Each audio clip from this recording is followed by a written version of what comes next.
Hello बच्चों, कैसे हैं आप सब। आई एम वेरी श्योर आप सब बेहतरीन हैं। बच्चों, एक स्टूडेंट के पेरेंट्स मेरे पास आए और उन्होंने कहा कि दुष्यंत सर, आपको इसको एकदम लॉ गुरु बनाना है, इसको लॉ में एक्सपर्ट बनाना है और आपको जो करना है आप इसके साथ कीजिए, आप बिल्कुल बेफिक्र रहिए। मैं एकदम खुश हो गया।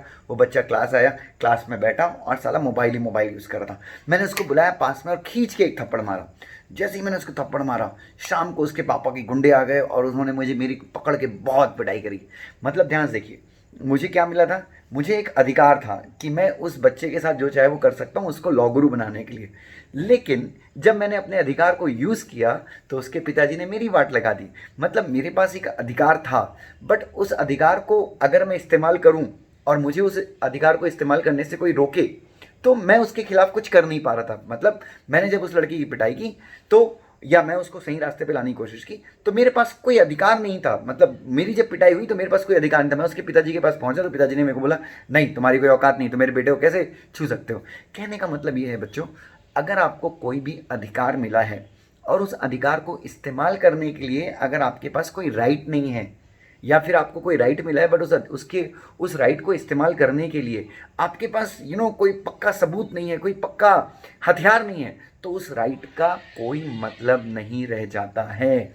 समझ रहे हैं। तो बच्चों, राइट की वैल्यू, अगर मैं आपको कोई अधिकार दूं तो उस अधिकार की वैल्यू कब है, जब उस राइट को यूज़ करने के लिए मैं आपको कोई रेमेडी दूं। तो बच्चों, सेम जैसा कि आप सबको पता है, मैं बात कर रहा हूँ फंडामेंटल राइट्स की और मैं बेसिकली बात कर रहा हूँ रिट ज्यूरिसडिक्शन की। सो रिट का मतलब होता है रेमेडी, जो आपको हाई कोर्ट और सुप्रीम कोर्ट देते हैं। कब देते हैं? जब आपके फंडामेंटल राइट वायलेट होते हैं। Is that clear? तो बच्चों ध्यान से देखिए, अगर आपका कोई भी फंडामेंटल राइट वायलेट होता है तो आप डायरेक्टली, आपको पता है, आप हाई कोर्ट या सुप्रीम कोर्ट जा सकते हैं। ठीक है। नाउ आर्टिकल 32 के अंदर आप डायरेक्टली सुप्रीम कोर्ट जा सकते हैं। ध्यान से सुनिएगा, आर्टिकल 32 के अंदर आप डायरेक्टली सुप्रीम कोर्ट जा सकते हैं। 32 राइट ऑफ कॉन्स्टिट्यूशनल रेमेडी। ठीक है। सुप्रीम कोर्ट को protector and guarantor of fundamental right कहा गया है। तो भाई साहब, आपका कोई भी फंडामेंटल राइट अफेक्ट हो बच्चों, जैसे फॉर एग्जाम्पल अगर मुझे घर से बाहर निकलना है बट पुलिस वालों ने मेरे को या किसी ने भी मुझे घर के अंदर बंद कर दिया, किसी सरकारी अथॉरिटी ने मुझे घर के अंदर बंद कर दिया है बच्चों, मैं डायरेक्टली सुप्रीम कोर्ट जा सकता हूं कि मेरे पर्सनल लिबर्टी का हनन किया जा रहा है, आर्टिकल 21 का हनन किया जा रहा है। तो आर्टिकल 32 के अंदर आप कहाँ जा सकते हैं बच्चों? डायरेक्टली सुप्रीम कोर्ट जा सकते हैं। लेकिन अगर आपको सुप्रीम कोर्ट नहीं जाना है तो आप आर्टिकल 226 के अंदर भी आपको रेमेडी दी हुई है। आप हाई कोर्ट में भी रिट ज्यूरिसडिक्शन फाइल कर सकते हैं या रिट पिटीशन फाइल कर सकते हैं। तो अब बच्चों, ऐसा क्यों है? मतलब अगर आप डायरेक्टली सुप्रीम कोर्ट गए आर्टिकल 32 के अंदर तो सुप्रीम कोर्ट बोल देगा, भाई मेरे पास डायरेक्टली क्यों आ रहा है, पहले हाई कोर्ट जाना था। और कायदे से बच्चों, आप सुप्रीम कोर्ट जाते हो डायरेक्टली दिल्ली जाते हैं, तो उससे अच्छा ये है कि आप पहले हाई कोर्ट चले जाएं। ठीक है ना। अब आप जब सुप्रीम कोर्ट जाते हैं या हाई कोर्ट जाते हैं, ठीक है, तो आपके पास चॉइस है। लेकिन कायदे से आपको पहले कहाँ पे जाना चाहिए? पहले आपको रिट फाइल करनी चाहिए। आपको रिट मतलब रेमेडी पाने के लिए, न्याय पाने के लिए एक दरख्वास्त फाइल करनी चाहिए। पहले कहाँ पे? पहले आपको फाइल करना चाहिए हाई कोर्ट पे, एंड देन हाई कोर्ट अगर आपको रेमेडी नहीं देता then you can approach to supreme court. Now अब ध्यान देखिए बच्चों, 5 टाइप की रिट्स होती हैं। सबसे पहली रिट होती है हबीस कर्पस। हबीस कर्पस मतलब to have a body. Basically अगर कोई भी सरकारी अथॉरिटी आपको अगर डिटेन कर ले या फिर गैर सरकारी अथॉरिटी आपको डिटेन कर ले, कब्जे में रख ले, तो आप डायरेक्टली हाई कोर्ट अथवा सुप्रीम कोर्ट जा सकते हो। ठीक है।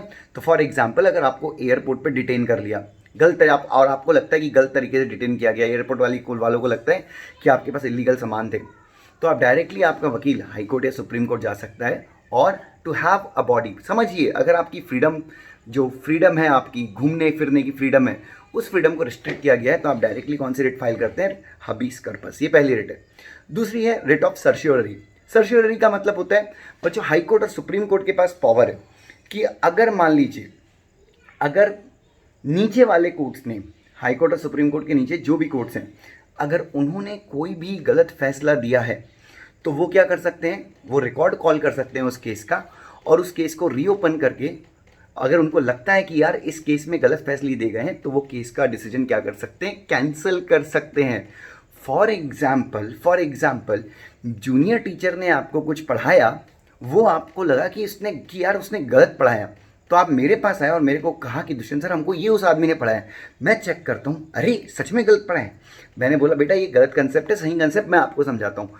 तो सर्शियोरी में क्या होता है, नीचे वाले कोर्ट के डिसीजन अगर गलत है, हाई कोर्ट के नीचे वाले कोर्ट के डिसीजन या फिर सुप्रीम कोर्ट के नीचे वाले डिसीजन, तो इनके पास पावर होता है कि ये वहाँ से उस डिसीजन को कॉल कर सकते हैं। उस डिसीजन को अगर उनको लगता है गलत है तो वो कैंसिल कर सकते हैं।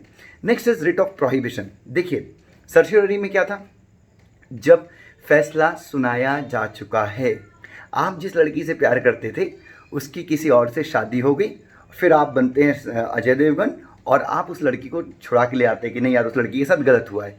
ये है सर्शियोरी।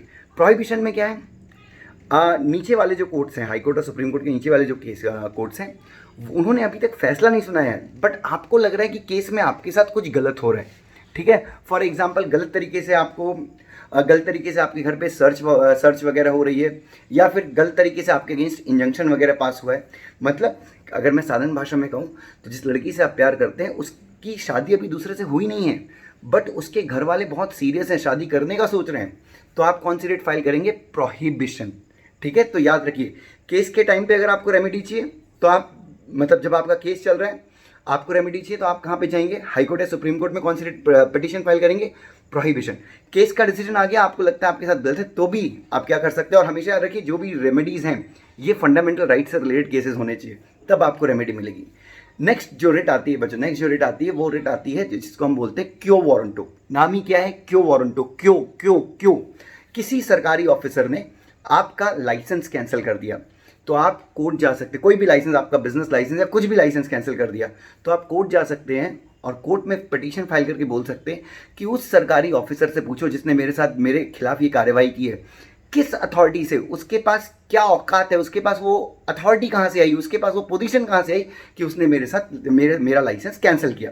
तो किसी भी सरकारी अथॉरिटी, कोई भी सरकारी ऑफिसर से अगर आपको ये पूछना है कि भाई साहब आपने मेरे खिलाफ ये एक्शन किस अथॉरिटी पे लिया, आपके पास हिम्मत कहाँ से आई, तो आप कौन सी रेट यूज़ कर सकते हैं, क्यो वारंटो। हबीज कर्पस आपकी पर्सनल लिबर्टी को प्रोटेक्ट करता है। सर्शियोरी और प्रोहिबिशन ये किसको प्रोटेक्ट करते हैं बच्चों, ये अगर आपके साथ न्यायालय में कुछ गलत हो रहा है, फंडामेंटल राइट से रिलेटेड कुछ गलत हो रहा है, तो आप ऊपर वाले कोर्ट जा सकते हैं। देन उसके बाद मैंने आपको क्या पढ़ा है, क्यो वारंटो। उसके बाद एक होता है मैंडमस, रिट ऑफ मैंडमस।